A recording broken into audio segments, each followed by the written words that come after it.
Think data jobs will be gone in 5 years? How do you future-proof yourself? Have you ever used your looks to your advantage? What was the biggest regret in your career? What's something big nobody's looking at? What follows is a conversation with Sundas Khalid.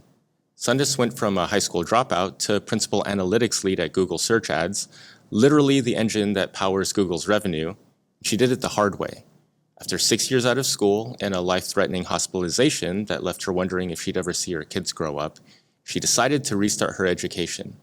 She learned English by watching Friends reruns, took 2-hour bus rides with her toddler to afford community college, and eventually delivered the valedictorian speech at the University of Washington when she graduated with a business degree. Now, she's one of the most influential data science educators on social media, reaching over 800,000 followers across all platforms and making more from content creation than her Google salary. Her journey from being the only woman on Amazon's data engineering team to helping women of color negotiate million-dollar job offers has been featured on Forbes and Google's own career certificate on Coursera. What I really appreciate about Sundas is that she doesn't sugarcoat the reality. She'll tell you straight up that she works 7 days a week and has sacrificed her social life for success. She was the first female in her family to graduate from college, and she did it while raising 2 kids and teaching herself data science. She's proof that a non-traditional background can work, but she's also honest about the hidden costs. The isolation of being the only one who looks like you, the imposter syndrome that makes her over-prepare for everything, and the constant hustle that comes with building something from nothing. In this conversation, we talk about why AI won't replace data scientists, but will change everything, the brutal reality of being a woman in tech, how she manages to create content while working at Google, and raising teenagers, and why she thinks the "you don't need college advice" flooding social media is dangerously disconnected from today's job market. She's refreshingly candid about using pretty privilege to grow in social media, the moment she realized money could buy time, and why she wants to retire before 45 to finally make some friends. For an extended version of this conversation, consider a membership to my channel on YouTube or becoming a premium subscriber to my Substack, where you'll also get access to my newsletter archive. This is my conversation with Sundas Khalid. Let's get started. Thanks so much, Sundas, for stopping by the studio and having a conversation with me today. Thank you for having me. Your origin story really fascinates me.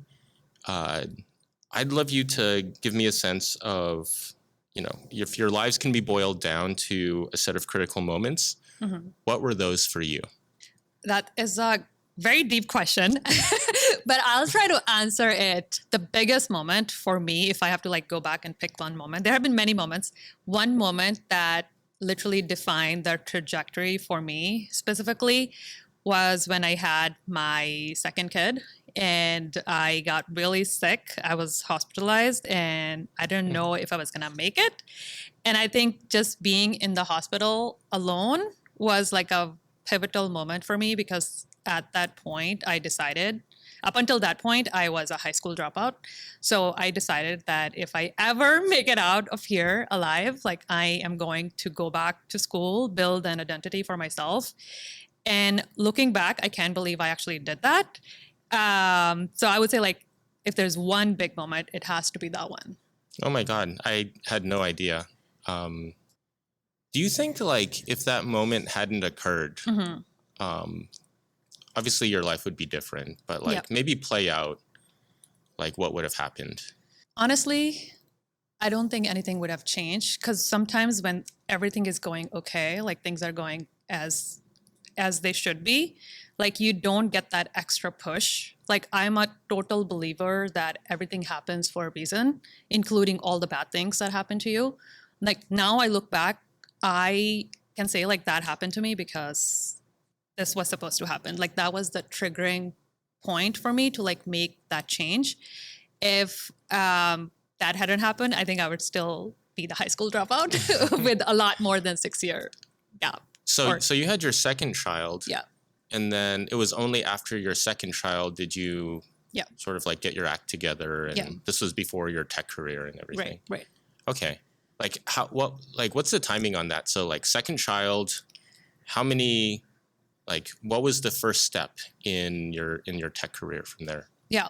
The first step, so I English is my second language. So the first step for all the international students would know the first step is to like pass your TOEFL, which is Yeah. like English as your second language exam. So for me, that was the first step. And I did that during the first, in addition to recovering and taking care of the baby, like I studied on the side and I took the TOEFL exam. And my son was 8 months old when I decided I was ready with all my scores and I was ready to apply to universities. And actually started at a community college right when my son turned 8 months. Oh, that's amazing. You know, my mother was also an immigrant. She came here in the 80s and, had two children and went back to school and all of that other stuff. So that sort of resonates for me, sort of like time shifted for a little while. But it's just amazing that you can come to a new country, learn a language. You have essentially no accent that I can pick up at least. And my mother still does. She's been here for more than 40 years. Yeah. I think part of the reason I don't have an accent because I didn't know English when I moved here. So I learned it while watching TV. So like watching the TV shows back then were like Friends. And so I learned English like watching those TVs. And I think that's part of the reason I don't have a strong accent. But there are still like certain words that I can't say. Like if you ask me to say Massachusetts, I cannot say it. That's your kryptonite. So you're never going to live in Boston, apparently. Yeah. Awesome. In terms of like your content creation journey, like what was the origin story there? Like when did you create your first video, or was your first piece of content that you put out there? Yeah, it's a very interesting story, and I love every time somebody asks me this question because when you know my backstory, like I am the first female in my family to graduate from a university program and to be working in a corporate environment. When I did get my first big girl job in a corporate working at Amazon, I quickly realized that I was the only woman. I was a data engineer at that time. I was the only woman in my data engineering team at that time. And then coming from a country where a lot of women don't get to pursue corporate world or like working in tech specifically, there was like literally nobody on my floor that looked like me. And that made me feel very isolated, and the imposter syndrome was very drastic, especially early on in my career where I was like, did I just get lucky? Do I even belong here? That's when I decided to like start looking into social media. And back then, video content wasn't a thing. This was back in like 2015, 2016. TikTok didn't exist. Instagram Reels didn't exist. So I started out on Instagram where I would like post pictures. That's what it was back then. Post pictures of like the work that I've done, or like if there's like a talk that I gave, or if there's a project that I finished, like I would start celebrating my small wins on Instagram. And through that, I actually met a lot of other women in tech, specifically the ones that look like me and come from like similar backgrounds. And that made me feel less isolated. So that's how it all started. But when Instagram Reels came out, I think it was like somewhere like 2019 or 2018 period, that's when I started creating video content. And when I started creating video content, I actually realized like I'm actually really good at this. Like if you turn on the camera, like I can talk to the camera really, really well. Like not everybody can do that. I'm very aware. And when I talk, people like pay attention. So for me, and I really enjoyed that process too. So that's when I decided to like create Instagram Reels, and my content is educational content. Like I talk about data science and tech, and I realized that 30 seconds is not enough to go deeper into the content. That's when I decided to go on YouTube.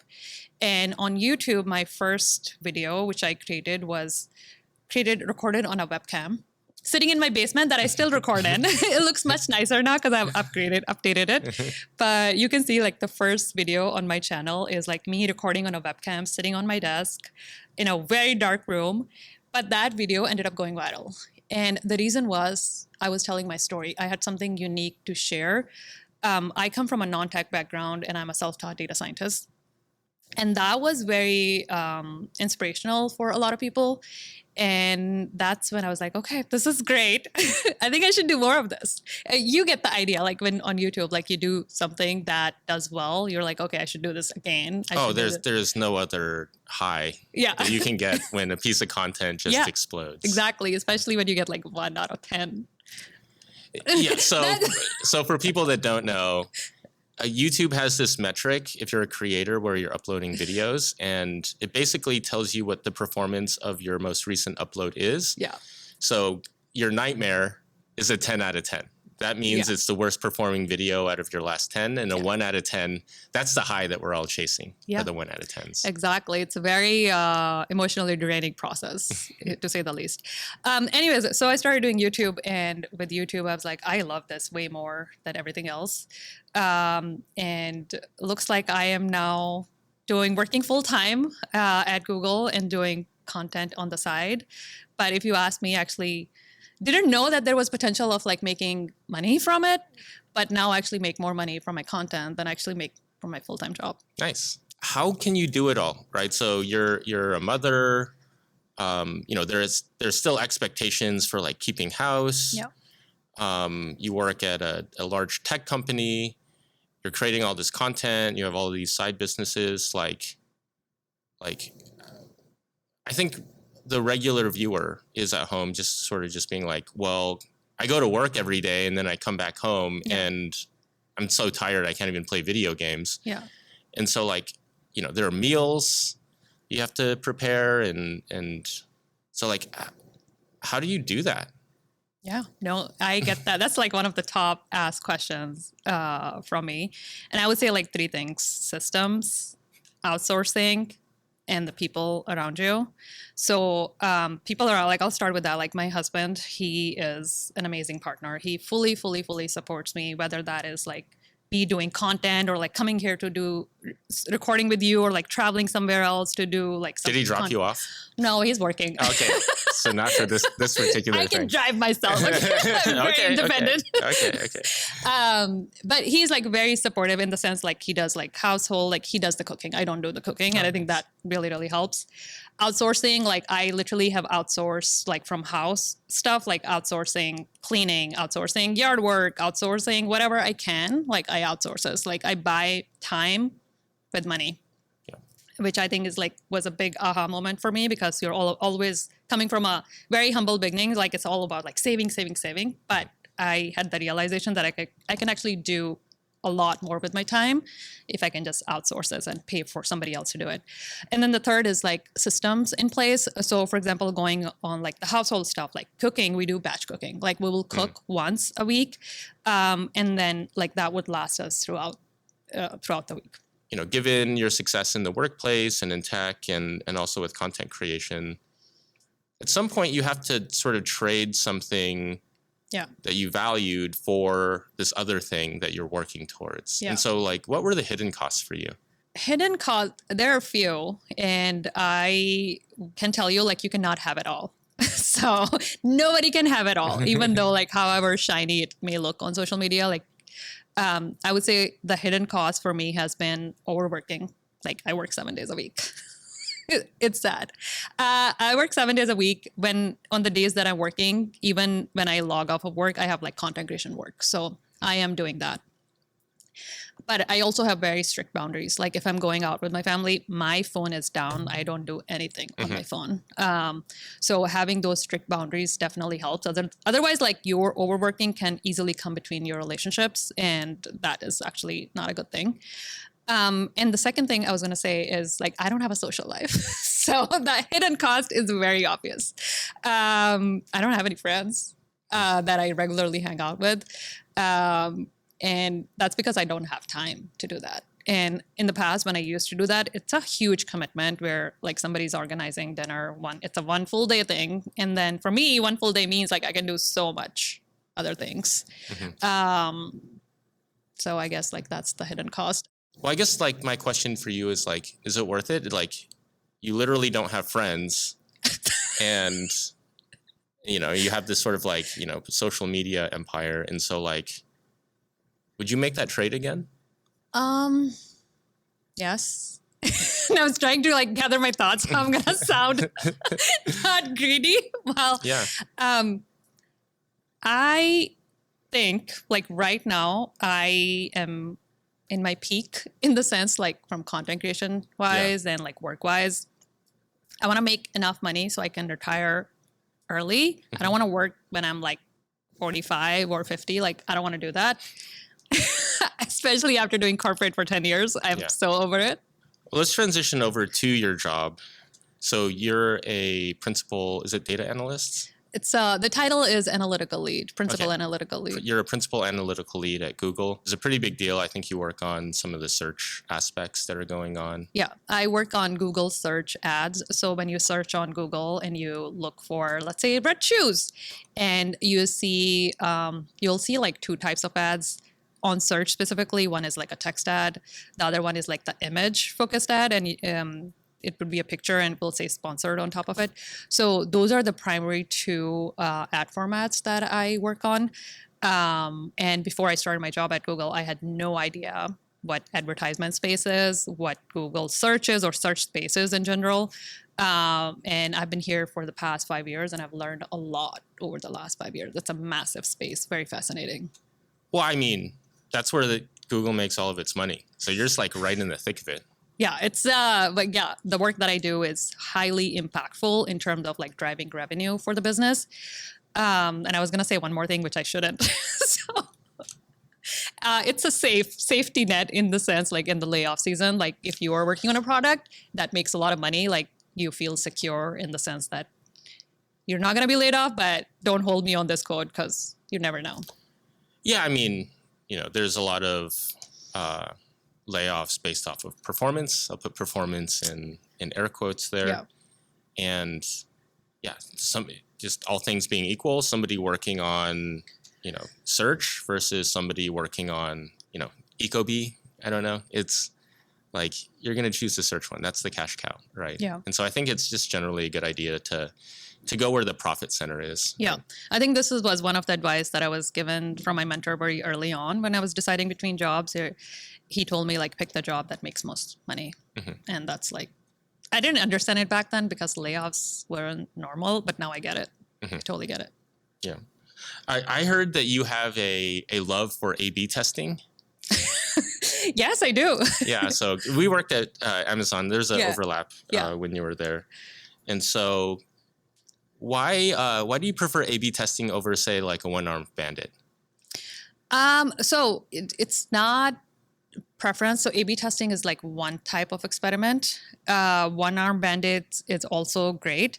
My specialization when I was at Amazon, so my last role before Google, I was working at Amazon Central Web Lab team, which is their central, for those who don't know, like it's a central A/B testing experimentation team, which has built a tool that supports entire Amazon retail. For example, anybody who owns like real estate on Amazon, for example, personalization team, checkout team, homepage gateway team, navigation bar, like they're each team that is supporting each component on the website, they would use that Web Lab A/B testing platform to like launch new features, make changes to the existing features.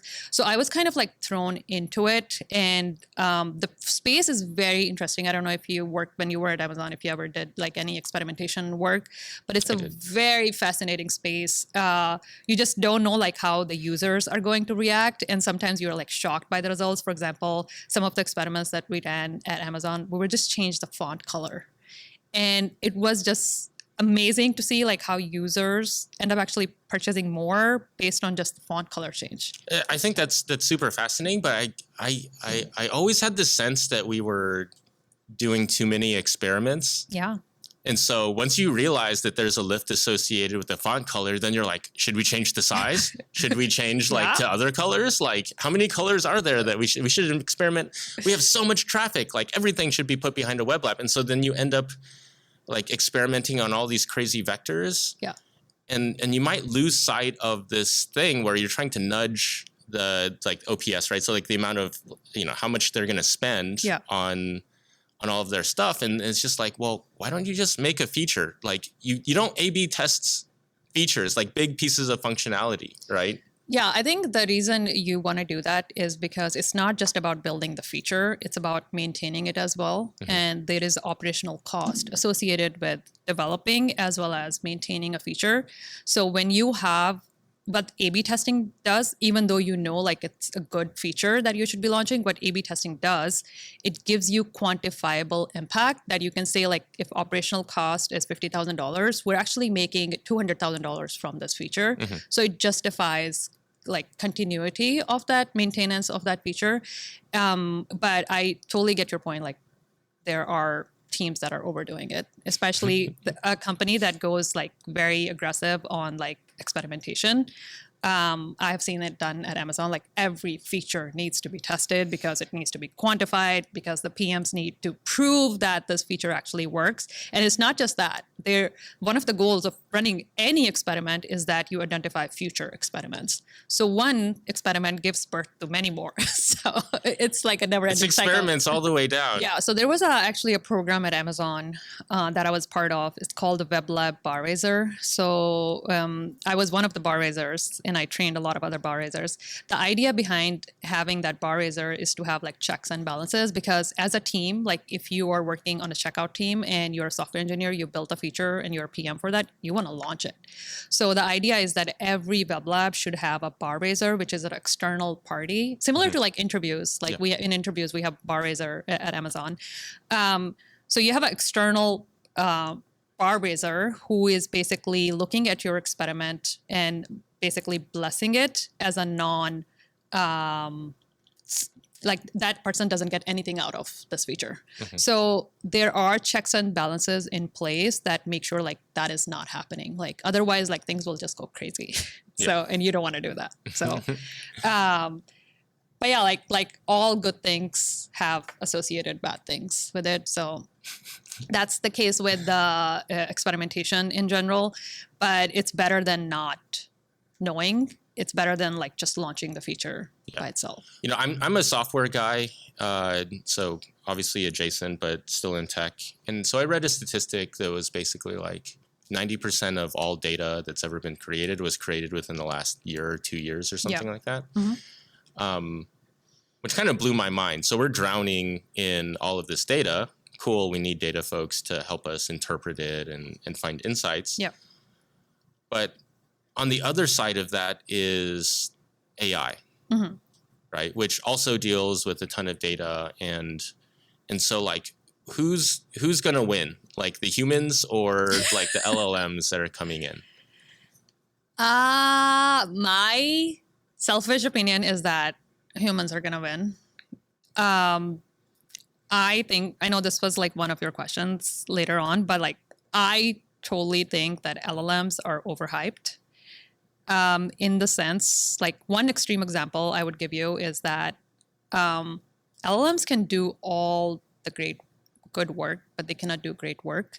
And in order to get anything good out of LLM, you actually have to be good at that specific task yourself in order to get something out of it. And an extreme example that I was mentioning, like I think there was a company, either Intel or IBM, like recently did layoffs, and they said like, we're going to be replacing these jobs with AI. I think AI is currently being used as a scapegoat to like make a lot of drastic decisions.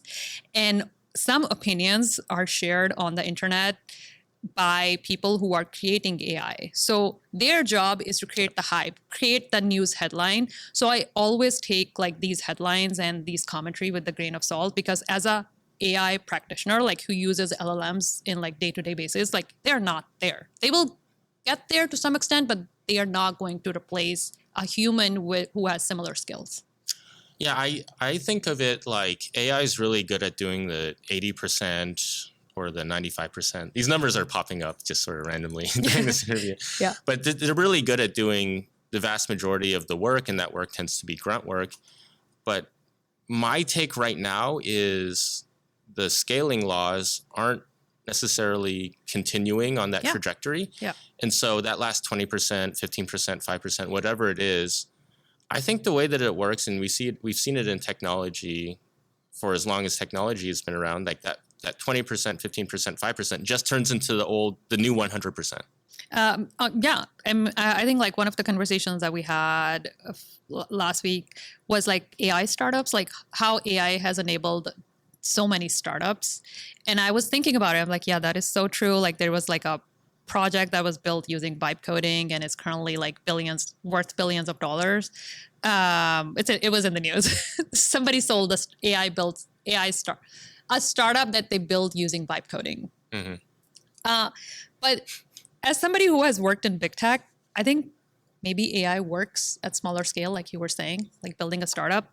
But when it comes to scaling that startup and taking it next step, AI is not going to be that efficient as it was in the first stage. Mm-hmm. And it just goes back to what you were saying, like in terms of like where it's going to fail or it is failing, it's like scaling part. I don't see a situation where, you talk about a startup where you can sort of vibe code. So you have like a one-person company that's doing really well. Yeah. I'm really interested to know whether there can be a zero-person company.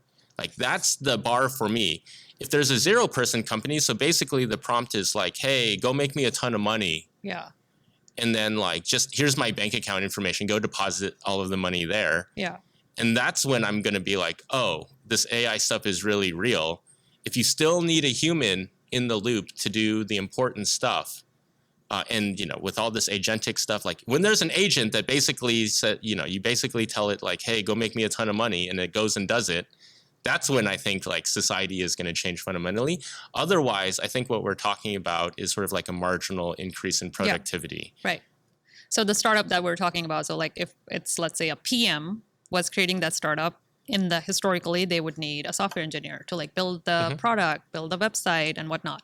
Now they can just vibe code it. So I guess like the improvement is them not having to hire somebody else. Are you using vibe code as like, hey, so there's two definitions of vibe coding right now. I don't know, we're recording this in July of 2025. Yeah. There's the vibe coding from Andre Karpathy is basically like, I just accept all of the changes. I don't even look at the code. If there's an error message, I just feed it back in and, he embraces the exponentials. Yeah. And then there's the vibe coding, which is basically like, that's just like, AI assisted coding. Yeah. And so like, which vibe coding are you talking about? I'm talking more about like the agentic AI. Yeah. Which like does, I don't know if it's the first example. The second one. It's the second one. Yeah. So basically, so I have tried. Well, I guess it's both. It's just about like whether you just like accept the changes wholesale and like let the LLM cook. Yeah. Or like, are you doing code reviews and then like, giving it feedback and saying, no, do it this way. Yeah.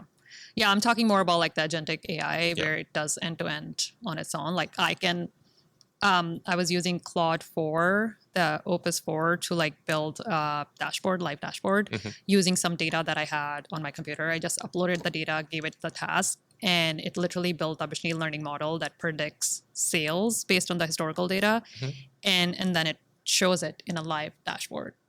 Like, let's say if I am working as a data scientist and one of my projects is to like build a machine learning model and then feed it into a live dashboard. Technically, I can do that today, assuming I have access to all these AI tools at my work. But most companies, which I'm surprised, like still don't have that rigorous amount of access to LLMs for internal data and stuff. But why can't I just give it the data and then tell it to do that dashboard like? Yeah, good question. So automated ML has been here way before LLMs became mainstream. So automated ML is basically, it's a tool that literally every company has access to. And we have had that for years.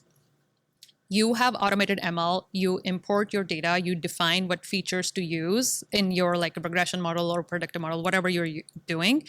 And then you basically let the model run. It writes the code for you in the back end and everything.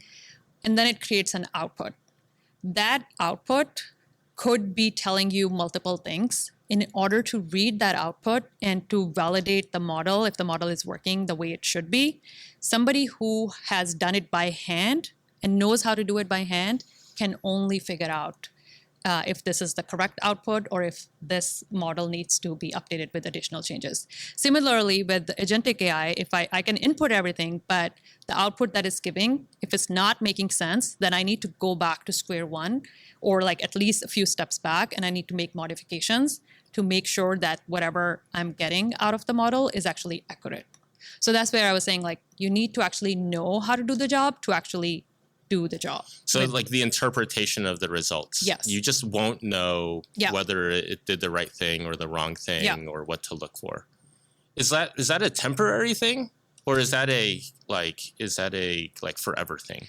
It's maybe it's a temporary thing for repeated tasks, things that are very common. But if it's like a net new problem that hasn't been solved and hasn't been fed into AI, then that cannot be solved with AI. Okay. So, I mean, let's just talk about, like, do you think data jobs as they exist right now will be gone in 5 years? And if so, how do you future-proof yourself? Forbes wrote an article last year or 2 years ago where they said AI will replace data analyst job. That triggered a lot of people because AI was pretty new and fresh at that time, and ChatGPT, OpenAI just launched something called Data Analyst, ChatGPT Data Analyst, something like that. And that was able to do, for the very first time, we could see LLMs do data analysis using raw data file. And that article and that launch, which was, the article was based off of that launch, that scared a lot of people. Now, after so many people have tried it, including myself, like, those tools are not doing a good job. Will they do that good job in the future? Maybe. Like, where are they failing? They're failing like at multiple steps.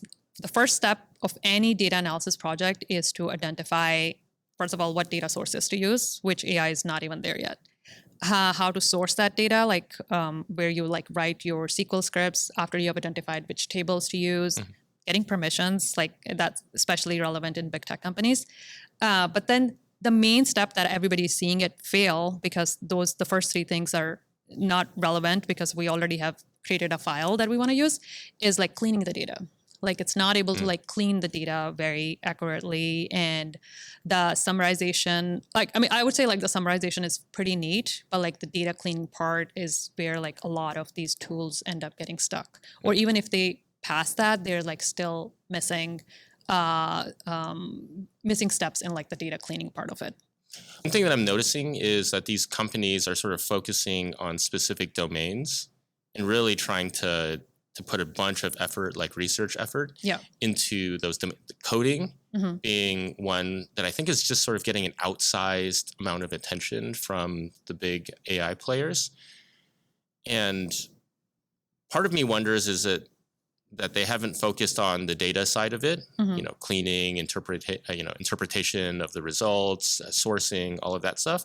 Or is there something special to the work that you're doing that precludes it from being an AI or an LLM problem?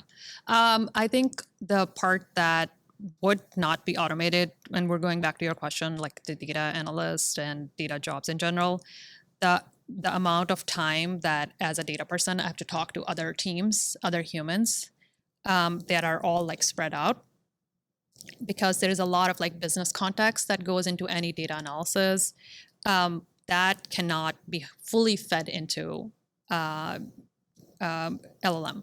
So if I am using LLM, I would still have to go talk to all those teams. There are specific tools that are built, to your question, like there's not a lot of focus. There are like very specific tools that are built just for like solving data analysis, data, machine learning problems. So they do exist. They're not great, but would that automate everything? My gut feeling is no. And we're going by gut feeling now. But in terms of the coding, lots of gut feelings in data. The gut feeling of the data is the job will be you know it when you see it. Yeah, exactly. No, but I do think like there are like some repeated work that juniors do that can be easily automated. Okay. Yeah. So just getting back to the question, like, how do you future-proof yourself? Yeah, great question, which we have been talking for the last 10 minutes. I would say like embrace AI, like instead of like pushing it away and being like this is not gonna like take over my job. Yeah, it's not gonna take over your job, but it's gonna be part of your job. So the sooner you take AI and integrate into your day-to-day work. Let's say you're going into an interview, and in your interview, one of the questions you are answering a a project that you worked on. If you're able to like share in that interview that where you used AI to solve one task in the project, you're not only showing your technical skills, but you're also showing that you work smart. And I think that's where AI is going to play a big role. So embrace AI where you can, but be skeptic. Don't 100% depend on it. Like vibe coding is not the way to go. It is there to help you be better at your job. So embrace whatever you can. But I also feel like right now, there are so many AI tools launching. Everybody wants to try everything. And even like the creators and like social media is telling you like, oh, this tool is out. Like be very smart in terms of like which tools you're selecting. Maybe select one or two and just focus on that instead of trying every single thing that is out there. If you're a software developer, if you're an engineer of some sort, if you're technical, you should automate yourself out of that situation. Yeah. You should be rewarded for that because like life's not about like clicking. There's nothing special about a button click or a mouse click. Yeah. But you know, like what's the reward for doing it faster is more work. So that's exactly the dynamic that I'm talking about. Yeah. Right. And so, well, if that more work is higher leverage and, you know, like broader scope, then I'm all for it. Yeah. If it's the exact same type of work, then we need to get meta, and then you need to maybe automate that meta work that's going on. Right. But like, you know, I don't buy this idea that we should like protect the work that we're doing today. No, 100% no. I would love AI to automate all the grunt work that I do. Yeah. And I have done some of it. I've written like documents with it because we do get access to like a lot of Google AI tools internally, written documents, created presentations, done a lot of like meeting notes, summarization, emails, like you name it, like I've done all of them. And I love that AI is doing it. Like I want more of that because I can actually spend my time doing work that involves more analytical thinking, that involves more like problem solving that AI cannot solve. Yeah. And, you know, I think just to be quite honest, if it can replace a software developer wholesale, if it can replace a data person just like wholesale, nobody's job is safe. Right. So, turns out you're a woman, and took us 1 hour to get to this. We finally got there. Okay. And so, like, what's your theory about the proportion of women to men in the industry? Like, why is there such a disparity? That's honestly a good question that I have thought a lot about. As I said earlier in this discussion, like when I started, I was the only woman in that team of data engineers, and it felt pretty isolating. And this is still true for a lot of women who work in tech, that you are often the minority in your subset of team. I was actually having this conversation with my son yesterday, and he was like, "Mom, what is the ratio of men versus women?" He is like a lot about stats. So what do you think, like how many men versus women are in universities? And I was like 52% women and then 48% men. He's like, no, that's the old stat. The new one is it's 54% women and 46% men. So there's a lot of women who are going to school. In the past, maybe that wasn't true. But what does that ratio looks like when we talk about like tech degrees? Like my daughter, who is currently studying computer science, she just finished her first year, and she tells me like, "Mom, I'm one of the few girls in my class." And that is still the reality. So what I'm trying to get to, like their problems or at like their challenges at like multiple levels. From my personal experience, you can be the only one. And depending on, like now that I have like 10 years of experience, like it doesn't bother me. It's like a norm for me, which sadly I'm saying this, but like for somebody who's new, like that is going to be very overwhelming experience. And not a lot of people like push through that. And I also want to say like tech really burns you out.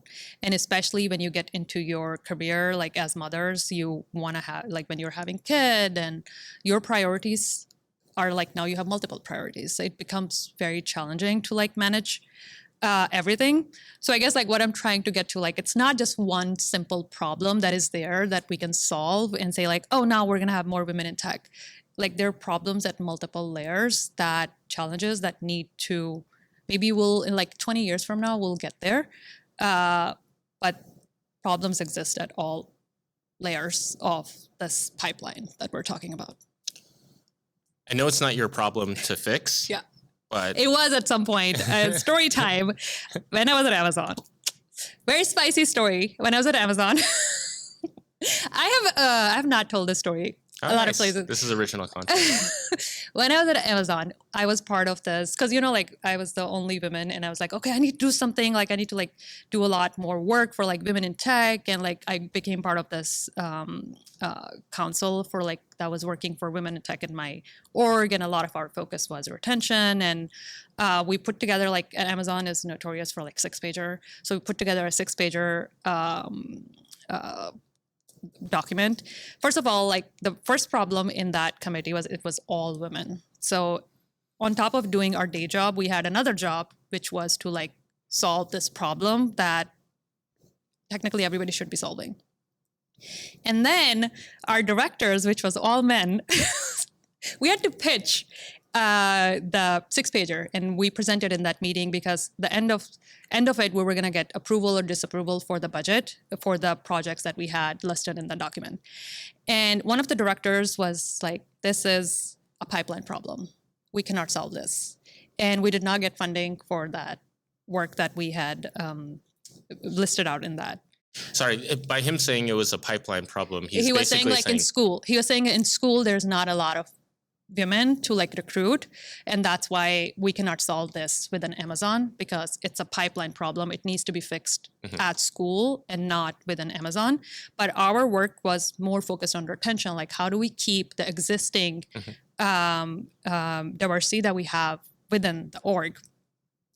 So that experience was like, for me, it was eye-opening in the sense that like, first of all, why am I doing this work? It doesn't get counted in my promo because at the end of the day, you have to do like solve work that is related to your role. Secondly, why am I the one solving this? Shouldn't this be everybody's problem and not just mine? And like other women on the council.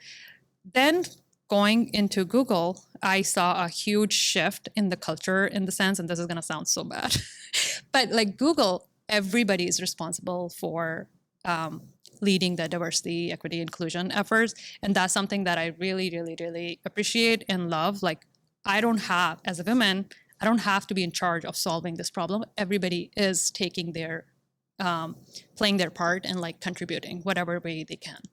Would you be disappointed in 50 years if the ratio of men to women was essentially unchanged from where it is today? I would be disappointed if people like my daughter who are going to school and have very strong interest in tech and they choose to leave tech.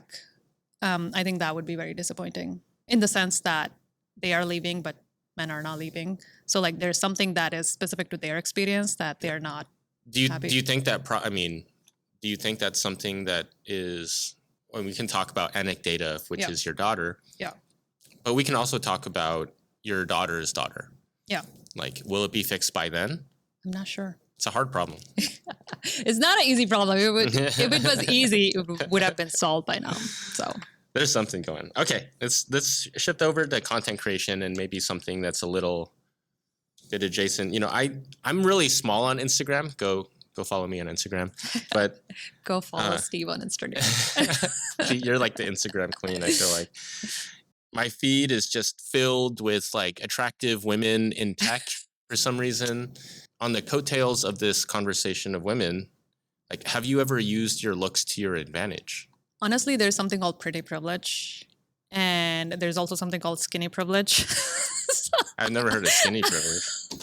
Maybe we just made that up. So the reason I'm saying that because I recently lost a lot of weight, and people treat me differently than they did before. And is it my fault that people treat me differently because now I have skinny privilege? I don't know. Anyways, so going back to your question, have I used my looks to my advantage? I'm actually doing it right now. Like I did my hair, I did my makeup, I put on an outfit, so nobody will be watching me if I came in what I was wearing before this. So, and I'm sure like you put in effort. Did you? I mean, I just like I don't know, like my regular thing, I put on moisturizer. Nice. I've got a shirt on that's not wrinkled. That's about it. Yeah. So do I use my looks for my advantage? Yes, because I don't record without getting ready. I have done that before, and I have seen, and it's not my fault. The algorithm prefers pretty because people prefers pretty, and you will see a lot. Actually, if you see on TikTok, that's very, very common. The pretty privilege is kind of built into the algorithm, and the algorithm is built based off like what people are liking and engaging with. So it's inherently humans who are biasing the algorithm. So you're just playing the game. So it's like I'd rather look at an attractive person than not an attractive person. Yeah, I mean, like if I'm recording a YouTube video, like I'm gonna get ready. I have a whole process. Like I'm gonna get ready and then record. So I don't look like this normally. So she did not, in fact, wake up like this. All right. What's something that nobody is looking at, but they should definitely be looking at it right now? The creator economy. You don't think anybody's looking at that? Not enough. Not enough. I think it could use more, selfishly, I think it could use more attention. As somebody who works in ads, like traditional ads, and also works in like content creator economy, there is huge potential that is still unlocked, that is still yet to be unlocked. So I think there was a recent study that was predicting that the creator economy is going to be around 450 billion, which is like double of 2024. And where is like all of that going to come from?